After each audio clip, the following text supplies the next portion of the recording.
না না, আপনাকে খুবই হ্যান্ডসাম লাগছে, লাল শার্টটা আমার পছন্দ হয়েছে। আমিও আপনার দেখা দেখি একটা লাল শার্ট নিয়েছি, এটা পরেওছি একদিন। না, শার্টটা না বেশি লাল হয়ে গেছে, বুঝছেন? না এত কিন্তু লাল আমার হয়ে ভালো গেছে লাগছে। না না, এটা যে ভালো লাগছে। এটা মানে খুব বেশি একটা পড়তে লজ্জা লজ্জা লাগে, বয়স তো হয়েছে, তাই না? না না, বয়স যত বাড়বে পোশাক তত রঙিন হবে, এটা আমি বলি নাই, বলেছেন শফিক রেহমান। আচ্ছা আচ্ছা। উনি হ্যাঁ, শফিক লাল ভাই তো মোজাও উনি আবার পরেন, আমার, উনি লাল মোজাও আমি পরেন কিন্তু এবং ওনার উনি সঙ্গে কাজ বলেছেন। করেছি, আমি কিন্তু ওনার সঙ্গে কাজ করেছি, এবং ওনার এই রঙিন মনের পরিচয় আমি বহুবার পেয়েছি বিভিন্ন ভাবে। উনি আমাকে এটাও বলেছেন যে উনি যে লাল মোজা পরেন এর কারণও বয়স, বলেছেন যে এই যে মোজা লাল, শার্ট লাল, রুমাল লাল, লাল গোলাপ, এই সবই হচ্ছে বয়স যত বাড়বে নিজের রং কমে আসবে, কিন্তু পোশাকের রং তখন বাড়াতে হবে। তার মানে আপনি আলটিমেটলি বলতে চাচ্ছেন যে আমার লাল পোশাক প্রমাণ করে যে আমার বয়স না, বেড়েছে। আপনি প্র্যাকটিস করেন, এক আমি সময় তো বয়স পেয়েছি। বাড়বে, শফিক রেহমানের মতো 91 বছর হবেন, তখন এটা কাজে লাগবে। আচ্ছা, ঠিক আছে, আমরা এবার মূল আলোচনায় আসি। আলোচনা সেটা হলো গিয়ে, আমরা একটা জিনিস খুব মানে বিস্ময়ের সঙ্গে আমরা লক্ষ্য করলাম যে নির্বাচন কমিশনের একটা বক্তব্য। নির্বাচন কমিশন বললেন যে এই সরকারি কর্মকারী যারা আছেন, সরকারি কর্মচারী কর্মকর্তা যারা আছেন, তারা গণভোটে কোনো একটা পক্ষ নিতে পারেন না, স্পষ্ট করে। এবং এটা কোন কারণে পারেন না সে ধারাটা তারা উল্লেখ করেছেন, যে আরপিও 86 নম্বর ধারা স্পষ্ট করে বলা হয়েছে যে তারা এটা পারেন না। এখন আমরা দেখছি ইতিমধ্যেই তারা এই কাজটা শুরু করে দিয়েছেন, এবং শুরু করে যে দিয়েছেন তাও প্রায় 2 সপ্তাহ হয়ে গেছে। এবং এই শুরু করার পেছনে একজন লোক, তো সরকারের একজন উপদেষ্টার পদমর্যাদার একজন ব্যক্তি, উনি সারা দেশে ঘুরে ঘুরে এটা প্রচার করছেন এবং শুরু করার জন্য সরকারি কর্মকর্তা কর্মচারীদের রীতিমতো চাপ দিচ্ছেন। আমি আরো একটা খবর পেলাম, সেটাও আপনাকে বলি, এটা আমার জন্য খুবই অ্যালার্মিং মনে হলো, যে তারা প্রায় বিভিন্ন জায়গায় যাচ্ছেন এবং এই কিভাবে হাত পক্ষে প্রচারণা চালাতে হবে এই জন্য সরকারি কর্মকর্তা কর্মচারীদের নিয়ে ওয়ার্কশপ মতো করছেন তারা। এবং সেই ওয়ার্কশপে অংশগ্রহণ করলে তাদেরকে খাওয়ানো হচ্ছে, গিফট দেওয়া হচ্ছে, এবং সঙ্গে নগদ 1400 করে টাকাও দেওয়া হচ্ছে। এই ধরনের কথা আমি শুনেছি। তার মানে একটা বিপুল ব্যয় হচ্ছে একটা দণ্ডনীয় অপরাধ করার জন্য। কি বলবেন আপনি? নির্বাচন কমিশনকে 1,000 কোটি টাকার উপর বরাদ্দ দেওয়া হয়েছে এই কাজগুলি করার জন্য, এবং এই যে টাকা দেওয়া হয়েছে এটা কোন ফান্ড থেকে দেওয়া হয়েছে এটা তো জিজ্ঞেস করতে হবে, যে এটা কি সেই ফান্ড থেকে কমিশনের দেওয়া টাকা, নাকি যার যার অফিসের টাকা তাদের ফান্ড থেকে তারা খরচ করছেন।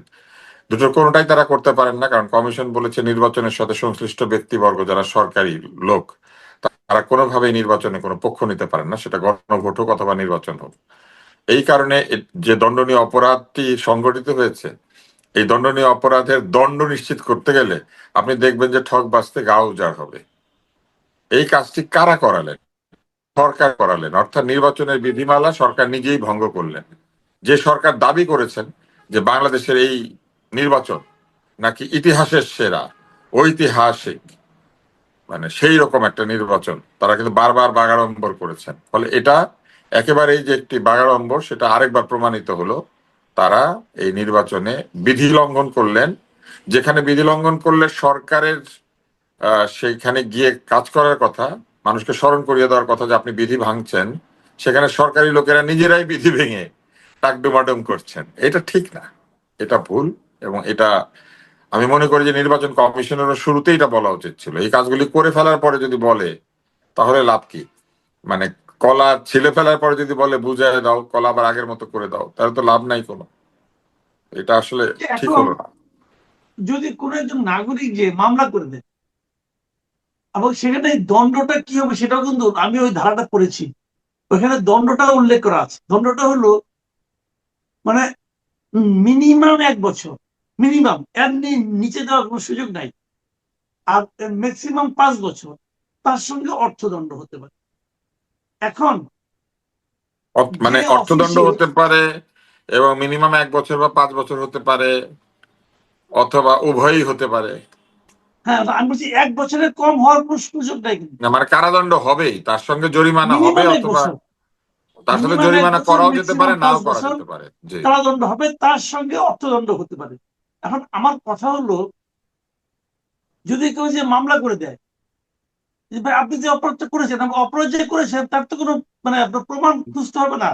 প্রত্যেকটা সরকারি অফিসের সামনে বড় করে কাপড়ে লেখা আছে যে হা মার্কায় ভোট দিন, হাতে ভোট দিন, এইটার জন্য স্বাধীনতা রক্ষার জন্য হাতে ভোট দিন, স্বৈরাচারী প্রত্যাবর্তন ফেরানোর জন্য হাতে ভোট, মানে সবাই সরকারি হবে এবং নিচে লেখাও আছে কোন অফিস দিয়ে এখানে করতেছে তাও আছে। এখানে দুটি কাজ হয়েছে। একটি হচ্ছে আইনে আছে যে নির্বাচনের সাথে সংশ্লিষ্ট কর্মকর্তা যদি এই আহ, নির্বাচনে পক্ষ নেয় তাহলে বা প্রচার প্রচারণা করে তাহলে শাস্তি হবে, কিন্তু এই কাজটা সরকার নিজেই যদি করে, সরকারকে তো আর কারাদণ্ড দেওয়া যায় না, কিংবা সরকারকে তো আর জরিমানা করা যায় না। এই কারণেই কিন্তু আইনে এটা উল্লেখ করা হয় না যে সরকারের কোনো লোকও এই কাজটা করতে পারবে না।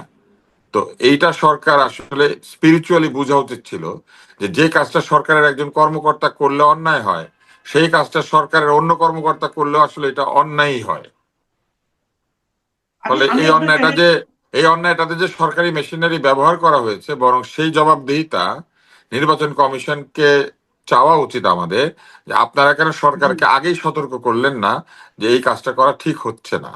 আর বিভিন্ন তাদের জায়গাতে সতর্ক হ্যাঁ করতে ভোটের হবে কেন? প্রচারণায় সরকার কেন আরপিও গ্রহণ করবে? নির্বাচন হচ্ছে আরপিও অনুযায়ী, সরকার কি সেটাই তো। আরপিও করতে পারে না? এবং ডিসি, তারা কেন এই কাজটা এসপি, করতে হবে? ইউএনও যারা সরাসরি নির্বাচনের সাথে সংশ্লিষ্ট, তাদের অফিসে ঢুকলে বা তাদের কাছে যদি এই প্রচার প্রচারণা দেখা যায়, সেটা তো সঠিক হচ্ছে না আসলে। এবং আমি সরকার আমি কিন্তু আপনাকে কিছু সরকারি আমি প্রতিষ্ঠান কি কিন্তু আপনাকে নির্দেশ ওই দিয়েছে। ধারাটা একটু পড়ে শোনাবো? একটু পড়ে জি শোনাই। পড়ে শোনান, জি জি জি পড়ে হ্যাঁ, শোনান।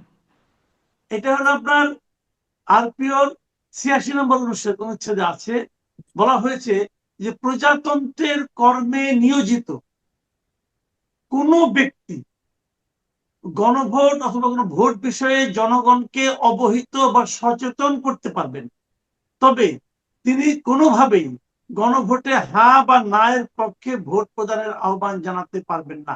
কিন্তু সরকার নিজেই তো আহ্বান জানিয়েছেন, প্রজাতন্ত্রের সর্বোচ্চ কর্মকর্তা প্রধান উপদেষ্টা নিজেই বক্তৃতা দিয়ে হাতে ভোট দিতে বলেছেন। এখন তাকে কি এক এখন না, সেটা তো কিসের মধ্যে করেছেনই। আছে রে ভাই? কিন্তু আপনি চিন্তা করেন যে সরকার তো এই আইনটা ভঙ্গ করেছেন, শুধু তাই না, আমি এই কথাটা একদম শুরুতে বলেছিলাম যে সরকার গণভোটের স্পিরিটের ক্ষতি করছেন। কারণ গণভোটে রাইট। সরকার পক্ষ হয় না। গণভোটে সরকার স্বাধীনভাবে জনগণকে বলে যে আমি যে কাজটা করছি এটাতে আপনারা স্বাধীনভাবে হ্যাঁ অথবা না বলেন, যাতে করে আমি ঠিক কাজটা করতে পারি। কিন্তু সরকার বলে দিচ্ছে আমার কাজটাই ঠিক, হ্যাঁ ভোট দেন, না দিলে আপনি দোসর, না দিলে আপনি গোলাম, না দিলে আপনি দেশের দরজা বন্ধ করে দিচ্ছেন, না দিলে ফ্যাসিবাদ এসে পড়বে। তাহলে সরকার তো এখানে কোনোভাবেই তার যে রোল প্লে করার কথা সেটা না করে তিনি একটা পক্ষ নিয়েছেন। এই পক্ষ সরকার নিতে পারেন না। সরকার জনগণের কাছে কেন গিয়েছেন? ঠিক না বেঠিক, হ্যাঁ বা না, এটা জানার জন্য। কিন্তু আপনি যদি বিচারের আগেই তাল গাছ আপনার বলেন, যদি বলে দেন যে হ্যাঁ আপনি বিচার করুন, কিন্তু আপনাদের সবাইকে হ্যাঁ বলতে হবে, না বললেই আপনি ভুল, আপনি দোষর, আপনি নাই, আপনি মানে অনেক রকম ট্যাগিং হচ্ছে। তো সরকার এই কাজটা করেছেন এবং সরকার অন্যায় করেছেন। এটা তো আইন অনুযায়ী তাই। এখন সরকার যদি বলেন, আমি দেখেছি সরকার, প্রত্যেক সরকারের কিছু চামচা গজায়, তো এই সরকারেরও গজিয়েছে এবং এরা কোনো কোনো ক্ষেত্রে সরকারের বেনিফিশিয়ারি। তারা বলার চেষ্টা করছেন যে এই সরকার বিপ্লবের মাধ্যমে গঠিত সরকার বলে ও যা খুশি তাই করতে পারে। এখন মনে করেন রাস্তার পাশে আপনি একটা আঘাত পেয়েছেন, কেউ একজন আপনার এই আঘাতটাকে বলল যে দেন দেন আমি এটা পরিচর্যা করি, করে কি উনি যা খুশি তাই করে দিতে পারবেন? উনি অ্যাক্সিডেন্টের মাধ্যমে গঠিত একজন চিকিৎসক, তাই না? অ্যাক্সিডেন্ট হয়েছে, আপনার রক্ত বন্ধ করবে, কিন্তু সেই জন্য উনি কি যা খুশি তাই করতে পারেন? পারেন না। উনি যদি যা খুশি তাই করেন নিজে না জেনে অথবা ইচ্ছাকৃত ভাবে, অথবা এই দাবিতে যে আমি তো ডাক্তার না কিন্তু রাস্তার পাশে ওনাকে পেয়েছি, এখন কি করব, আমার মনে যা চেয়েছে তাই করেছি, এটা তো পারা যায় না। যে কোনো ভাবেই গঠিত সরকারকে সরকারের মতো আচরণ করতে হবে, এটাই জি, হচ্ছে ঘটনা। এখন আমি আরেকটা প্রসঙ্গে একটু যাই। এটা নিয়ে সরকার কি করবেন জানি না। সরকারের আলী রিয়াজ সাহেব আবার কোন তথ্য দিবেন, হাজির করবেন সেটাও বলতে পারবো না। আমার তো পার্সোনালি আমি তো খুব হতাশ যে এই আমেরিকান নাগরিক আমাদের এখানে এসে কি করতেছেন না করতেছেন বুঝি না। আরেকটা বিষয় আমি বলি, এই যে আইন না মানার বিষয়টা, এখন আপনি কিন্তু শুরু থেকে বলে আসছিলেন এটা নিয়ে, আমি দেখেছি বিভিন্ন টেলিভিশনে বিভিন্ন টক শোতে আপনি এখানে কিন্তু নৈতিকতার প্রশ্নটা তুলেছিলেন।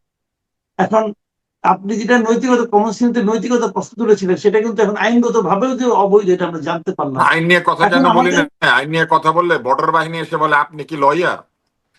বুঝছেন, বর্ডার বাহিনী নিজে তো পড়াশোনা করবে না, বর্ডার বাহিনী তো নিযুক্ত পয়সার বিনিময়ে যা খুশি তাই বলে, মাথা বেচা লোকজন আঙ্গুল বিক্রি করে টাইপ করে। এই বর্ডার বাহিনীর জন্য আমি আর আইন নিয়ে কোনো কথা বলি নাই, আইনের লোকের আইন নিয়ে কথা বলে দিয়েছে।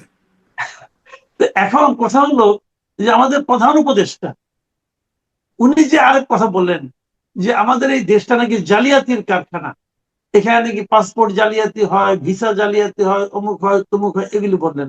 এবং এক জায়গায় বললেন উনি যে উনি নাকি মধ্যপ্রাচ্যের কোন দেশে গিয়েছিলেন, সেখানে দেখছেন যে ডাক্তারের সার্টিফিকেট নিয়ে একজন লোক, এক মহিলা গিয়েছেন, যেখানে যে সে গৃহ পরিচারিকার কাজ করছে।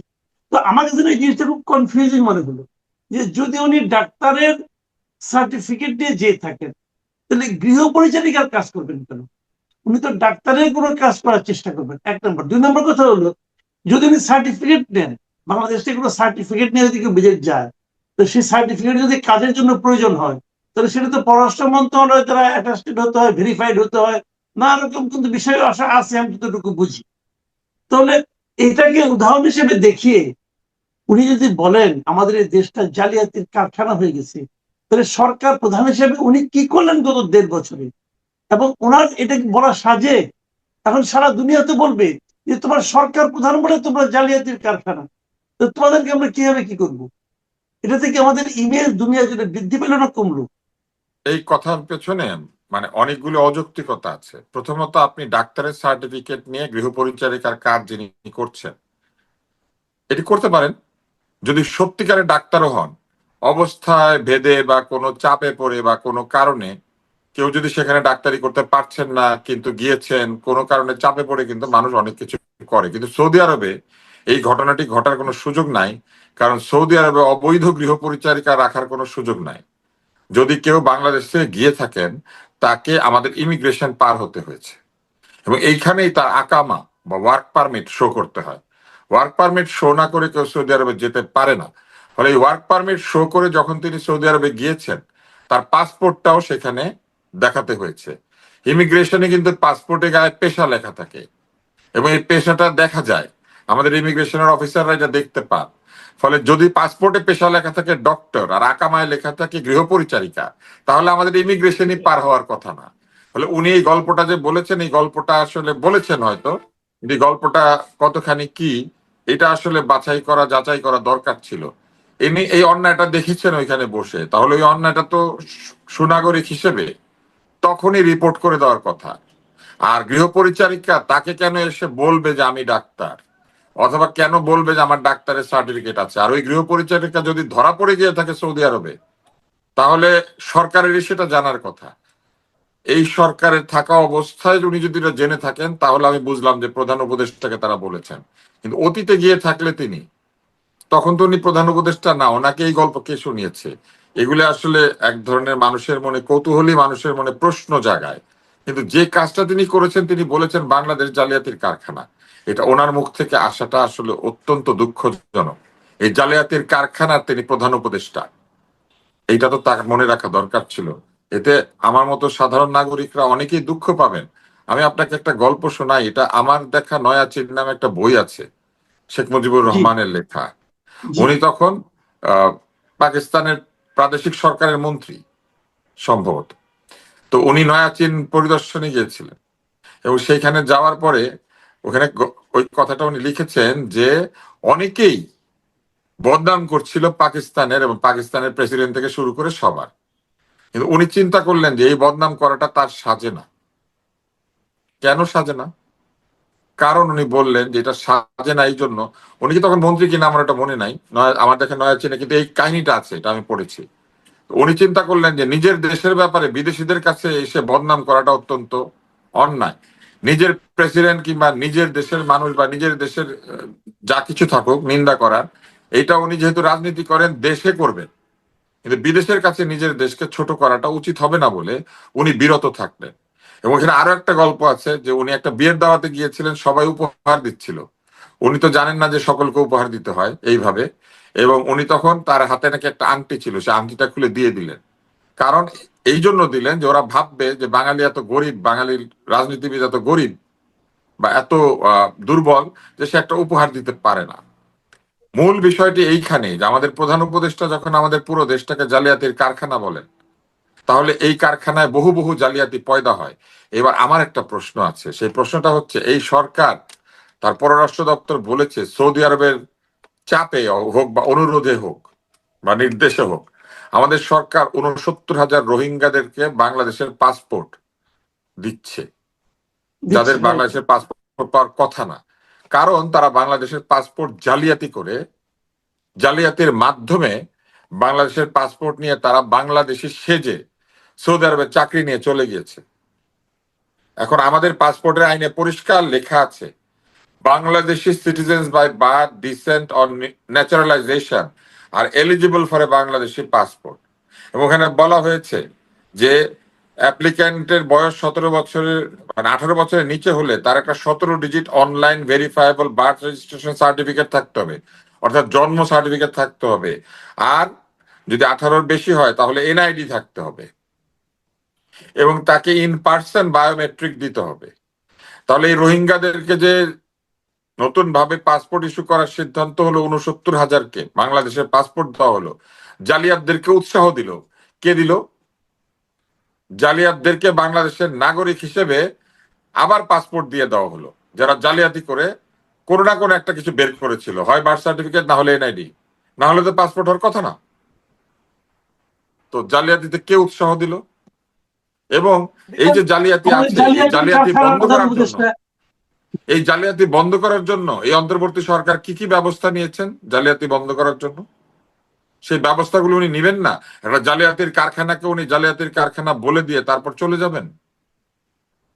করতে হয় না, আমরা রাইট। অত্যন্ত দুঃখ পেয়েছি। হতে পারে উনি যে কোনো কারণে উনি বলুক না কেন, এটা যদি সত্য কথাও হয়, কিছু সত্য রয়েছে যেটা উনি বলবেন না। কারণ উনি বললে গোটা পৃথিবীতে এই কথাটি রেজিস্টার্ড হবে যে আমাদের প্রধান উপদেষ্টা আমাদের দেশটাকে কারখানা বানিয়ে বলে বলে বলেছেন, কারখানা হিসেবে উল্লেখ করেছেন। এবং সেটা কিসের কারখানা? সেটা জালিয়াতির কারখানা। অথচ আমাদের এই দেশটা পৃথিবীর বস্ত্র কারখানা, আমাদের এই দেশটা পৃথিবীর অন্যতম বৃহৎ মৎস্য খামার, আমাদের এই দেশটা পৃথিবীর চিকিৎসা শাস্ত্রের এক মিরাকল পাবলিক হেলথে, যেখানে আমরা এত বেশি টিকা, এত বেশি প্রতিরোধযোগ্য রোগ, এত বেশি আহ, মৃত্যু কমানো, এত বেশি নারী এবং শিশুর স্বাস্থ্যের উন্নতি, আমাদের গড় আয়ের উন্নতি করেছি। উনি কিন্তু এই কথাটাও বলেছিলেন, পোর্ট সম্পর্কে বলতে গিয়ে বলেছিলেন বাংলাদেশের চিকিৎসকদের উপর আস্থা নাই, এই জন্য লোকে ভারতে যায়। আচ্ছা, একটা কথা বলি, আমি একটু এবং আরো পলিটিক্স আরো বিষয়ে একটা আলোচনা কথা করতে আমি চাই। বলি, উনি যে এই কথাটা বলে দিলেন আমাদেরকে জালিয়াতির কারখানা বললেন, আমাদের এই দেশটা তো আরো বহু কিছুর কারখানা। আমাদের এই দেশটা আহ, শুধু যে আহ, জালিয়াতির কারখানা যে উনি বললেন সেটা তো নয়, গর্ব করার মতো বহু কারখানা আমাদের এই দেশে আছে। আমাদের এই দেশে এমন এমন কারখানা ছিল বা আছে যে কারখানার জন্য আমরা ব্রিটিশদের অ্যাওয়ার্ড পেয়েছি, উনি যেমন আমেরিকানদের অ্যাওয়ার্ড পেয়েছেন।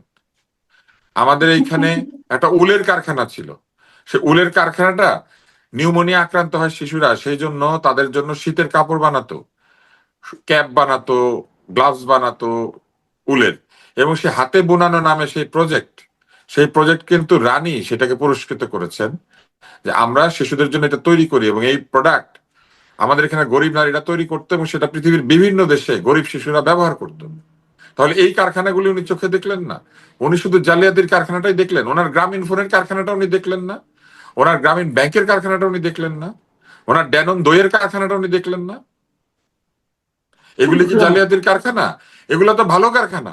উনি ভালো কথা না বলে উনি আমাদের ওই কয়েক লক্ষ কিংবা কয়েক হাজার জালিয়াতের জন্য পুরো দেশটাকে জালিয়াত বানিয়ে দিলেন। আমাদের দেশের কৃষক জালিয়াত, আমাদের দেশের শ্রমিক জালিয়াত। কি জালিয়াতি করে আমাদের কৃষকেরা? কি জালিয়াতি করে যারা ক্ষুদ্র ঋণ নেয় তার ব্যাংক থেকে? কি জালিয়াতি করে আমাদের এত কোটি কোটি সাধারণ মানুষ? কি জালিয়াতি করে আমাদের মায়েরা? কি জালিয়াতি করে আমাদের শিশুরা? এই যে তরুণদের জন্য উনি এত উৎসাহিত, সেই তরুণরা কি জালিয়াতি করে? যাই হোক, আমরা এটা নিয়ে আর বেশি কি বলবো, উনি একটা গুরুত্বপূর্ণ পদে আছেন, আমাদের খুব দুঃখ মুরব্বী। পেয়েছি, খুবই দুঃখ পেয়েছি। আমি বাপ খুব বকা ওনার কাছ দিলে থেকে মানুষ ধন্যবাদ দুঃখ পায় আশা না? করিনি। বাপে যদি বকে মানুষ দুঃখ পায় না? যাকে আপনি অনেক আমি শ্রদ্ধা করেন। একটা শেষ কথা বলে শেষ করতে চাই, ছোট্ট করে বলেন একটু একটু রাজনৈতিক কথা। আমাদের মাহফুজ আলম, আমাদের সাবেক উপদেষ্টা, উনি একটা কথা বলেছেন। ওনার কথা মাঝে মাঝে উনি কিছু কিছু কথা বলে ফেলান, যেটা নিয়ে বেশি আলোচনা হয়। উনি ভারতের দা উইক ম্যাগাজিনকে সাক্ষাৎকার দিয়েছেন। সেখানে উনি যে কথাটা বলেছেন যে বাংলাদেশে আওয়ামী লীগ থাকলে জামাত থাকবে, জামাত থাকলে আওয়ামী লীগ থাকবে। এবং এটা উনি ব্যাখ্যা করে বলেছেন এই দুইটা পার্টি হলো একে অপরের অল্টার ইগো, মানে পরিপূরক সত্তা, এরকম বলার চেষ্টা করেছেন। কাজেই এটা থাকলে ওটা থাকবে। তো এই কথাটার ব্যাপারে আপনি ছোট করে একটু মন্তব্য করতেন। ভালো লাগলো এই কথাটা। আমি কিছুদিন আগে একটা টিভি টক শোতে বলেছি যে জামাত হচ্ছে আওয়ামী লীগের একটা প্রতিবিম্ব। আয়নার সামনে দাঁড়ালে যে বাম হাত হয়ে যায় ডান হাত, আর ডান হাত হয়ে যায় বাম হাত। জামাত হচ্ছে ওই জিনিস। কারণ জামাত মুক্তিযুদ্ধের বিরোধিতাকারী শক্তি ছিল, আর আওয়ামী লীগ ছিল মুক্তিযুদ্ধের সংগঠক। ফলে শুরু থেকেই তারা একে অন্যের বিপরীতে দাঁড়ানো, কিন্তু তাদের আচরণে প্রচুর মিল রয়েছে। এবং এই আচরণের মিলের কারণে একে অন্যের অল্টার ইগো হয়ে গিয়েছে, ডক্টর জেকিল অ্যান্ড মিস্টার হাইডের মতো। কিংবা ধরেন মির্জা আব্বাস কিছুদিন আগে বলেছিলেন যে জামাতের ওষুধ হচ্ছে আওয়ামী লীগ। ঘটনা কিন্তু একই। মাহফুজ আলম আসলে আমার কাছে মনে হয়েছে যে উনি মাঝে মাঝেই যেটা বলেন সেটা তার বোধ থেকে বলেন আর কি। কর্মের অনেক সমালোচনা থাকে, কথার অনেক সমালোচনা থাকে, কিন্তু যেটা ঠিক কথা বা যেখানে সাবস্ট্যান্সিয়াল বক্তব্য, সেগুলিকে কিন্তু গ্রহণ করতে হয়। ফলে এই কথাটার মধ্যে এক ধরনের সত্যতা রয়েছে। এবং উনি যেটা বলেছেন আহ, মোটামুটি ভালোই বলেছেন। ওনাকে কিন্তু মনে করা হয় যে উনি খানিকটা জামাতের রাজনীতি পছন্দ করেন না, এরকম মনে করা হয় আর কি মাহফুজ আলমকে। জি তো ফলে উনি জি হয়তো এটাও বলেছেন। আর মজার ব্যাপার, উনি ভারতের একটা পত্রিকায় সাক্ষাৎকার দিয়েছেন। আমাদের দেশ ভারতে খেলতে যাবে না, আমাদের দেশ ভারতকে আধিপত্যবাদী বলে, আমাদের দেশ ভারতের পুরো গণমাধ্যমকে বলেছে যে তারা হচ্ছে আমাদের শত্রু। তারপরে আমাদের মানে আমাদের এখানে বিশাল ভারত বিরোধী একটা প্রচারণা হয়েছে, যার কিছু সত্য, কিছু অর্ধসত্য, কিছু মিথ্যাও, কিন্তু এই ব্যাপারটা তো রয়েছে। এবং সেইখানে সাক্ষাৎকার দেওয়ার জন্য আধিপত্যবাদী দেশের একটি পত্রিকাকে তিনি বেছে নিয়ে এই ভারতীয় সাংবাদিক যারা আওয়ামী পন্থী, সেরকম একটা সংবাদ মহলে তিনি যে সাক্ষাৎকার দিয়েছেন, এটা তার একটা, আমি মনে করি যে সৎ সাহস। তিনি শত্রুর সঙ্গে বসবাস করেছেন বা শত্রুর সঙ্গে কথাবার্তা বলেছেন। তার মানে আমরা বলবো যে আমাদের দেশপ্রেমিকরাও ভারতের পত্রিকায় সাক্ষাৎকার দিতে পারে তাহলে। কারণ মজার ব্যাপার কি জানেন, মানুষ এক্সপোজার যখন চিন্তা করবে, বা ধরেন লাড্ডু যখন খাবে, কিংবা ধরেন রসগোল্লা যখন খাবে, ভালো দোকানেরটাই খায়। ফলে ওরা সবাই জানে যে ভারতীয় মিডিয়াতে সাক্ষাৎকার দিলে সেটা যত প্রচারিত হয়ে যাবে, সেটা আমাদের এখানে দিলে হবে না। ফলে সাক্ষাৎকার দেওয়ার সময় আমাদের প্রধান উপদেষ্টাও দিয়েছেন ভারতের মিডিয়াতে সাক্ষাৎকার। আবার আমাদের বিগত সরকারের প্রধানমন্ত্রীও দিয়েছেন ভারতীয় মিডিয়াতে সাক্ষাৎকার। আবার দেখেন ওনার পুত্র দিয়েছেন আল জাজিরাতে সাক্ষাৎকার, যে Al Jazeera all the prime minister's men বানিয়ে মানে রীতিমতো বলে দিয়েছিল যে আসলে কাহিনীটা কি হয় বাংলাদেশে। কিন্তু রাইট। বাঁচার সময় বাঁচলেন কেন জানেন? ওনারাও জানে মাইক ভাড়া করলে বড়টা ভাড়া করতে হয় কল রেডি। ফলে ওনারা বড় মাইকটা ভাড়া করে সবসময়।